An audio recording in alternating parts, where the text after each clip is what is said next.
My name is Peregrine. I'm originally from Chicago, and I lived in California for 25 years in the Bay Area. Then I moved back to Chicago.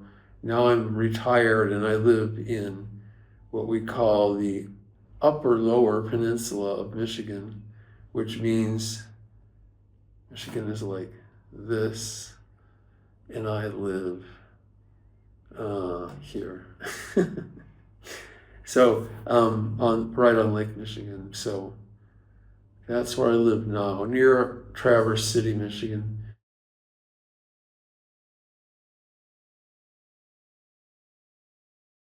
Yeah, I was raised in a suburb of Chicago, so that's a certain you know background. What would be interesting to Urantia book readers actually is that, and I find it interesting, is that my my father and my grandfather were lawyers, and my father did work for Bill Sadler Jr., and my grandfather was involved in a country club that William Hales Sr. was the president of when my grandfather was the treasurer. And William Hales was an early supporter, including a large donation that sort of helped start Urantia Foundation and a forum. So, but they never, I don't think they ever read the Urantia book, and they never told me about it.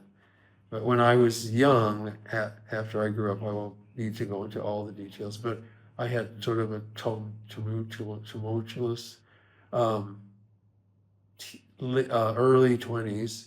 I went out, like a lot of people, I went on, in my generation, I went on a spiritual journey, and I eventually found the Urantia book, but it was out in San Francisco. And then I started reading it. I knew I was looking for something like that. When I found it, I knew, oh, this is it. And so I sent a copy to my father, and he was like, oh, yes, well, I was working with Bill Sadler on this and that. And he knew about it my whole life. But I had to go all the way out to San Francisco and go on a spiritual journey in order to find it. Um, so it's a just kind of an interesting spiritual like journey that I went on.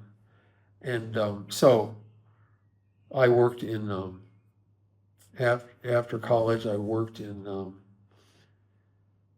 well, basically administration and IT my whole life in different companies. And at one point in the late 90s, I got involved in the UAI after the split. So I was supportive of the foundation, and people that were working there, kind of trying to keep it going, asked me if I could help, and I eventually moved back to Chicago and joined the staff there. And so I worked there for 15 years, and then I retired.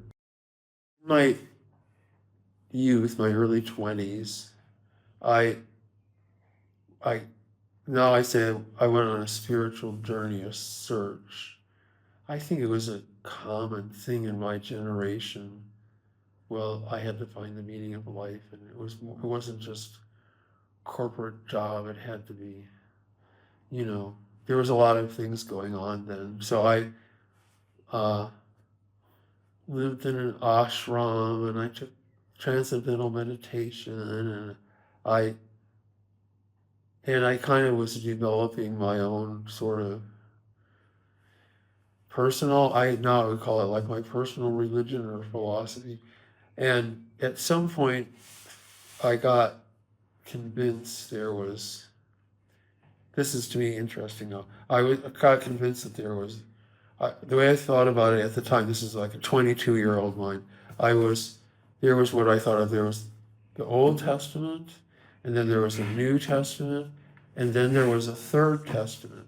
And I was sure that the Third Testament existed. I wasn't sure if it was being written or had been written.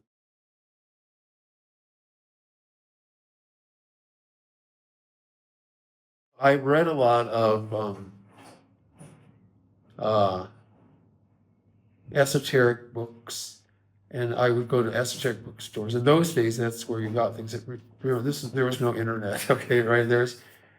So I went to bookstores and I read a lot of writings, esoteric writings. They were all, no, this is ridiculous, this isn't it, And then one day in San Francisco, in a metaphysical bookstore, I found a copy of the Urantia book, and I picked it up and started reading it. I was like, oh, this is it.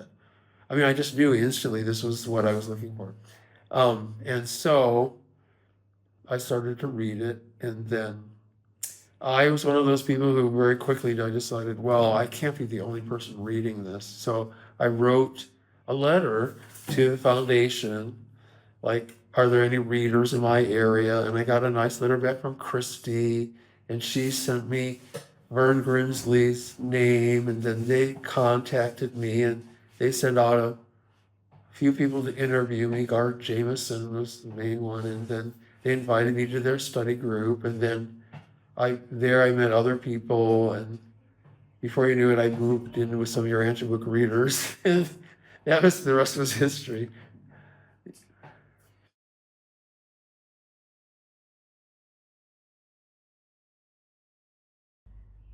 I think that the fifth epical revelation, if you read through the book, there's there's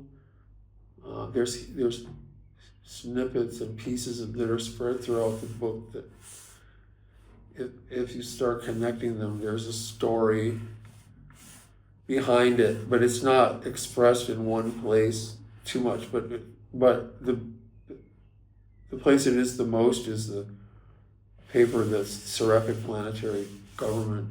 And so I think that the fifth epical revelation is a Melchizedek teaching effort that's related to the opening of the case of Gabriel versus Lucifer. And they need to start, do remedial effort to upstep understanding on this planet of the celestial hierarchy, because there's no way to wind down the Lucifer rebellion and reconnect the circuits and have a normal or normalized spiritual government on this planet if the humans are not ready and don't know anything about it.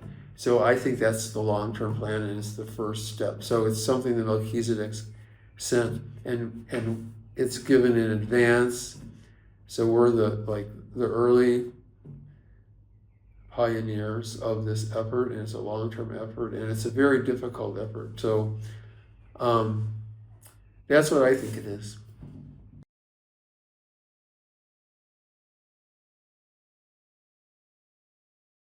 Well, there's a lot of them. The thought adjuster papers are great, but I'll go back to Seraphic Planetary Government. When I first started reading the book, I actually loved all of the explication of the Trinity, and because I had that kind of mind and I was interested in that. It's like, well, this clears up all the problems. It was almost astounding to be like, now I can understand the Trinity. No one could explain it before. And now I go around explaining it to people like, what's the Trinity? I say, I can tell you about the Trinity. But Seraphic Planetary Government is my favorite paper.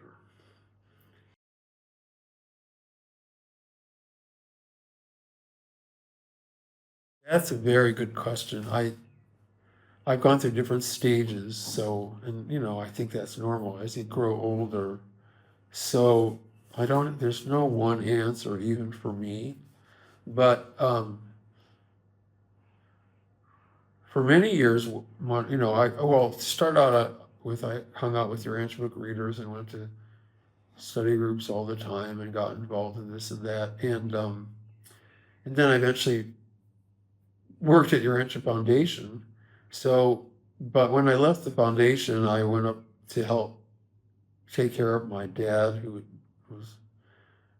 needed help, and he eventually died. And I'm living in a rural area, so I started going to a church, and I really thought that going to work, what better way to meet people that are interested in God and Jesus and trying to find them than in a church? But I found you can't really talk about the Urantia book directly in a church, but you can reflect with people privately on different aspects, like the Trinity. So now I've reached the stage that I'm kind of decided to get back involved in the movement again, one way or another. And I don't know if that answers the question or not, but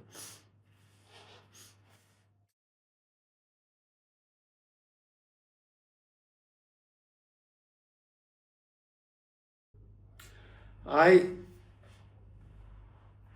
I went to a conference right after, well, not long after I found the book. So in the 70s sometime in Los Angeles, and there was a gentleman, an old gentleman. His name was Sex Clemian, and he was really great because I was young and he was like almost 90. But he gave a lecture on introducing people to the Urantia book, which I still have a copy of it. And he said you have to listen for the cry.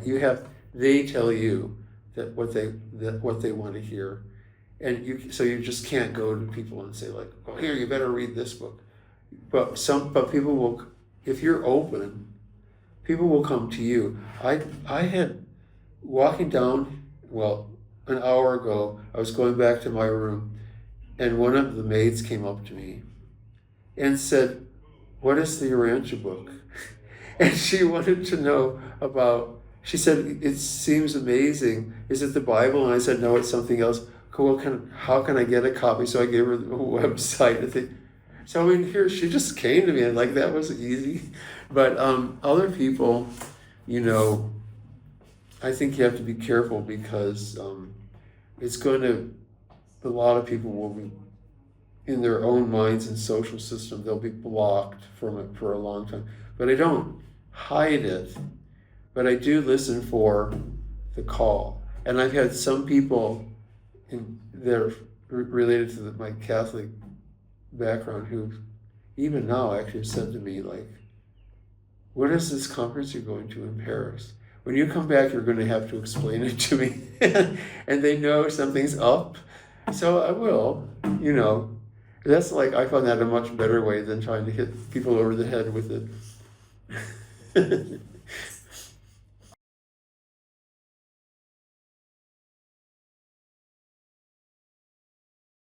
Well, frankly, I came here because I know so many people, and some of them I hadn't seen for 30 or more years. And I just thought, well, I just have to go. I have to go see everyone again. So the key part of a conference really is getting everyone together. Seeing, particularly in this day of Zoom, we have face to face, being able to hug somebody makes a huge, huge difference in understanding that personality, and people won't forget it. I know Rancho Agreed, we remember conferences, you know, like they were like 50 years ago, and everyone, "Oh yeah, remember we."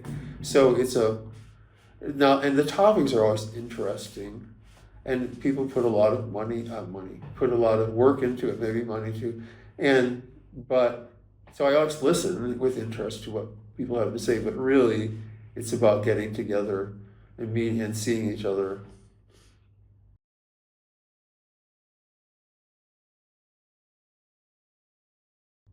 Well, I've been reading the book since 1974, so it's whatever, 50 something years. And, you know, I would say that it really does hold up. Um, and it's also getting, you know, things are changing. The world's a little different. The writings of the book are more or less 100 years old now. So the way people were thinking when it was written and how we think now, that's going to be a kind of a way that readers of the book have to work out from generation to generation how to think about it and what to get out of it. You know, it's like, I think it'll be a very interesting process, which I won't be around to see very much of it, but it's, you know, but I do think it has a long-term goal that, core group of people will keep going. I'm not so concerned about numbers, but quality. It's like the people reading it that are important are the ones that really get it and are really doing the work and have a quality, a real meaningful response to it. The superfluous sort of, just, oh, that's really cool kind of thing isn't, I mean, that's fine, but it's not really what interests me. What interests me is who gets it. This particularly young people, okay, he gets it. Grab him by the collar and sit him down, and get him busy, or her.